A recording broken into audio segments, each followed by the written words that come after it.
आपण मठामध्ये नारळ घेऊन येतो, त्या नारळावर आपली इच्छा आपण सांगायची. औदुंबराला 11 प्रदक्षिणा जेव्हा आपण मारतो नारळ घेऊन सने, जेव्हा तो मनामध्ये भाव आहे, जे आपलं दुःख आहे ते नारळावर सांगायचं असतं. आणि जेव्हा ते नारळ घेऊन इथं आल्यावर इथं महाराजांच्या पादुका ठेवलेल्या असतात, त्याला लावून समोर महाराजांच्या बसायचं. समोर बसल्यावर आपल्या मनामध्ये जी इच्छा आहे ती पूर्ण नारळावर सांगायची.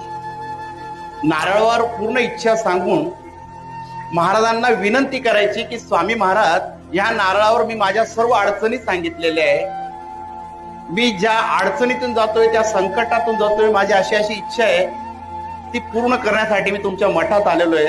तर ह्या नारळावर मी माझ्या सगळ्या अडचणी बांधत आहे. शेवटला दोरा बांधायचा आहे.